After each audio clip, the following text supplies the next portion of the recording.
Hey guys, we're here with another NPL battle. I am the coach of the Reno Regis, and this is the week 5 against the Portland Crobats and their coach Akki. Akki will definitely be down in the YouTube description. His YouTube will definitely be down in the description below. So definitely go make sure you guys check him out. He's an awesome dude and a terrific battler. As you guys can see from his team, he's definitely knows what he's doing. He's probably one of the better battlers in this league, and probably one of the better battlers I've ever seen in the league format. But nonetheless, we will go over what the Portland Crobats have. They have Mega Aggron, Victini, Weavile, Rotom Wash, Crobat, Tangrowth, Tangrowth, Nidoqueen, Acelgor, Hitmontop, Aromatisse, Lopunny, and Lopunny. My team, of course, is Mega Venusaur, Jirachi, Togekiss, Hydreigon, Tentacruel, Dugtrio, Sneasel, Rotom, Chandelure, Archeops, and Sock. Now, if you guys look at his team, we both actually have decently similar teams. I mean, he has Weavile, I have Sneasel. He has Rotom Wash, I have Rotom. He has Victini, I have Jirachi. He has a bulky Mega Aggron, I have a bulky Mega Venusaur. Things like that. Definitely one of the main differences with our team, though, is his team is significantly faster. Weavile, Crobat, and Acelgor outspeed my entire team, so that's going to be a bit of an issue for me. Knowing that was going to be my issue, I decided to bring a Choice Scarf Sneasel. So here we have Baby Frostbite holding the Choice Scarf with the ability Inner Focus, has the moves Icicle Crash, Knock Off, Low Kick, and Beat Up with 20 HP, 252 attack, 236 speed, and a Jolly Nature. That amount of speed is outspeeding a Weavile that is Scarfed and meant to outspeed my Scarfed Archeops, if that made sense. Quite a bit of speed investment, but I really need to outspeed the Weavile, and I'd be honestly a little bit afraid of a Scarf set on his part.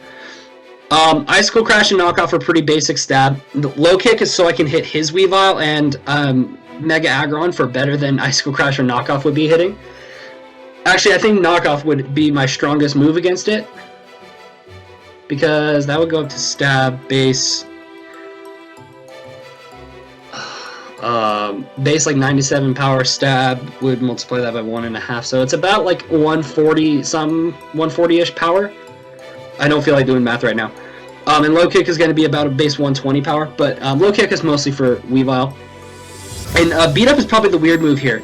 Now, if he decides to bring a Acelgor, I don't want him to spike stack me at all, so if I see a Acelgor, I'm probably going to lead Sneasel and click Beat Up turn 1, because what that will do is it'll hit him several times, which will ultimately break the sash. And because we are Scarfed, we will be faster than him unless he's running Scarfed. And if he's running Scarfed, he's not running Spikes.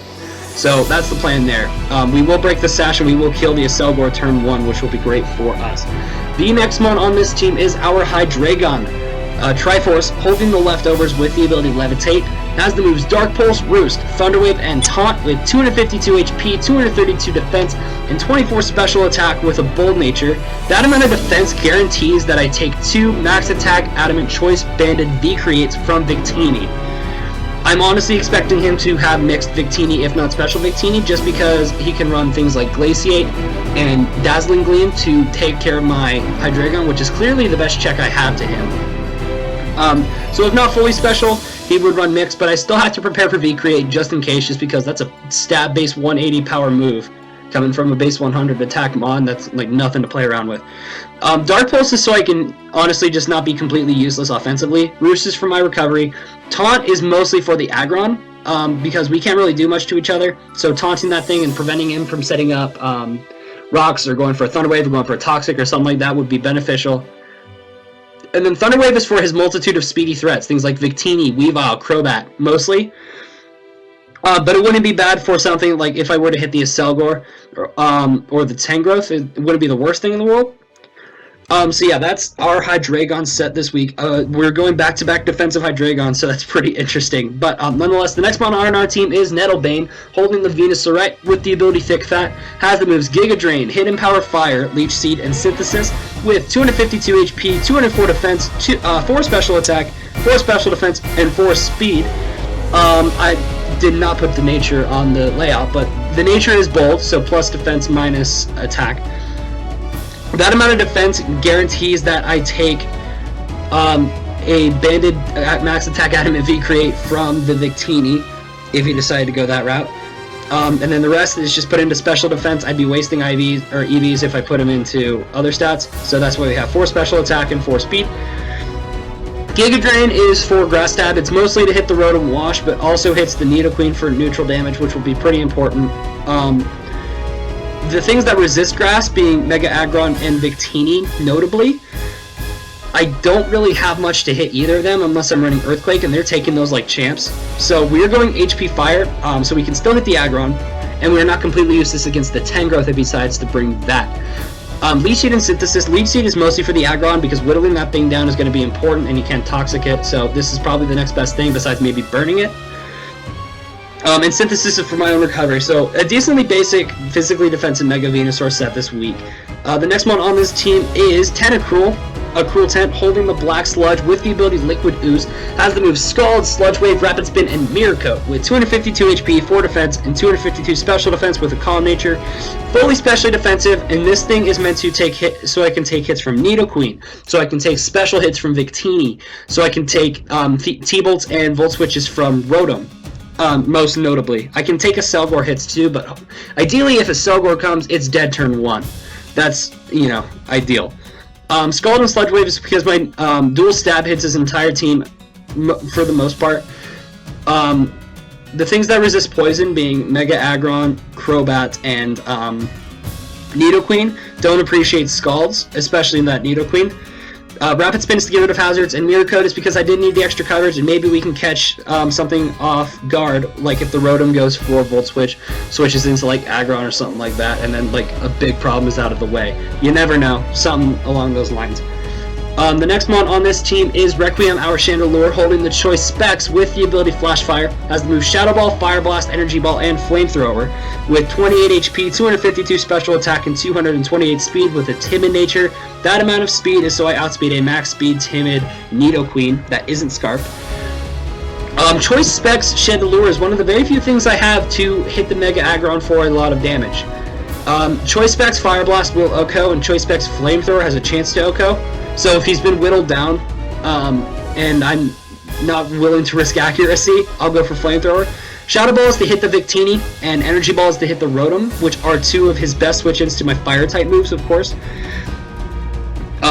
Other things can still switch in just because, like, you know, Hitmontop is pretty bulky, Nidoqueen is pretty bulky, but still, that is what I felt like the best coverage was going to be. So pretty basic spec Chandelure set this week.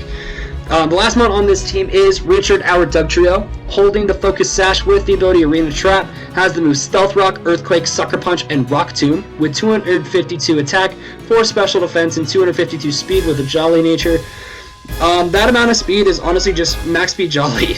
Like, I want to try to outspeed Weavile if he, like, messes up his speed tiers or something along those lines. I needed Stealth Rock this week, and I didn't feel like Archeops or Jirachi had the matchup, so we decided to bring Dugtrio. Dugtrio would be nice to try to trap the Victini and the Nidoqueen. It can trap the Aggron decently. Earthquake is a 3-hit KO. Sucker Punch is for extra priority, and Rock Tomb is just in case like something doesn't outspeed me, but will outspeed the rest of the mons on my team. So like, notably, let's say like Weavile. Let's say like Sneasel goes down, because obviously Sneasel would be my revenge killer. But let's say like Weavile goes down, but my Dugtrio is faster than Weavile. Before it kills me, I can click Rock Tomb, assuming he doesn't go for like Icicle Crab or Ice Shard. You know, very, very situational thing. But I can go for Rock Tomb, and then that lowers his speed, and then Chandelure will outspeed. And Mega Venusaur will outspeed, and Tentacruel will outspeed. So I can go into a lot of different things and be able to deal with his faster threats easier.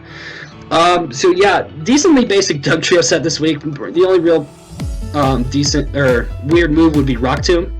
But anyways, guys, that is going to be the team we are rocking for this week 5 match against the Portland Crobats. Again, Akki will definitely be down in the description below, so absolutely 100% make sure you guys go check him out.